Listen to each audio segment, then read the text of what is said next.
વિષય મારો એટલો હતો કે આપણે બધા છેલ્લે આપણે બધા માણસ છીએ. સંગદોષના હિસાબે ક્યાંક ના ક્યાંક ગમે એવો સારામાં સારો માણસ હોય. મહાત્મા ગાંધીજી પણ એકવાર દારૂ પીતા થઈ ગયા હતા. તો આત્મચિંતન કરીને ઉપવાસ કરી અને આપણી અંદરની ભાવ શુદ્ધિ કરી લેવાની. એટલે મારો વિષય એટલો હતો કે સંતો હોય તો એ ક્યાંય કોઈ નબળું કામ કરે ને તો સંતને લોકો એક રિસ્પેક્ટ તરીકે જોતા હોય.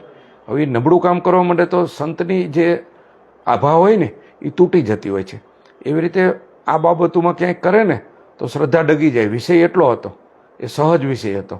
અને ક્યાંક ના ક્યાંક એને અમુક લોકોએ એક જુદા ઇન્ટેન્શનથી, અને હું જાહેર જીવનમાં છું તો હું પણ માણસ છું, તો મારી ક્યાંય ભૂલ થતી હોય તો એ કહેવાનું મીડિયા તંત્રને છૂટ હોય, રાજતંત્ર, વહીવટીતંત્ર, ન્યાયતંત્ર અને સામાન્ય પ્રજાની કહેવાની છૂટ હોય.